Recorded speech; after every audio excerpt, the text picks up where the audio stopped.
Mulukungana lw'abannamawulire batuuza ku kitebe kyabwe ku Lenzoli House mu Kampala olw'etebe munaakulira ekitongole kya UMEME Celestino Babungi nga bayita mu mwogezi waabwe Peter Kawuju banjudde byebatuseeko ssaako n'okusomoozera ku basanze mu mwaka guno gwe tumalako.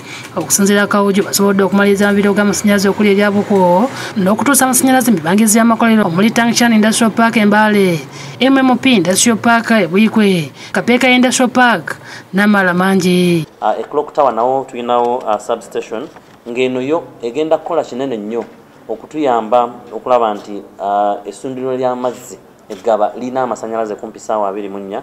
Kawuju ategeeza nti bongedde okuzimba amakuŋŋaanyizo g'amasannyalaze mu bifo eby'enjawulo ssaako n'okwongera transformer mu bitundu omuli abantu abangi nga mu Jjinja n'ewalala yonna bwe bajja tuzimbye substation ennakawa ku URA ng'egenda tuyamba okulaba nti abantu baffe bonna abali mu bifo ebyo abeetaaga amasannyalaze amangi bagafuna mu bungi bwago.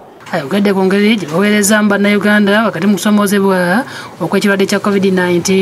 Olaba nga wabaddewo okweyongera okukozesa amasannyalaze gano era alipoota zitugamba nti kivudde ku bantu okubanga nti mu mbeera gye tulimu abantu ebintu badde tebakyabireeta nnyo okuva Bulaaya. Ayogedde kuyimiriza enteekateeka y'okuyunga bannayuganda ku masannyalaze ey'obwereere ng'eno ebadde ng'ekolebwa gavumenti bw'atu n'ayagaliza ne bannayuganda ssekukulu ennungi n'omwaka omujja ogw'emirembe. Abantu babadde bangi kumpi tubadde n'abantu ng'emitwalo 25 abaasaba amasannyalaze babadde mu layini nga balinze naye nga tebakolanga ki nga tebafunanga mukisa kubayunga ku masannyalaze naye kati gavumenti yatuwadde omukisa naga nti abo balina ssente nga tebasobola kulinda programu ya gavumenti bweneddiramu mubawa amasannyalaze ku lwange ne bakozi bannaffe ffenna twagala okubaagaliza amazaalibwa ga Mukama waffe Yesu Kristo amalungi.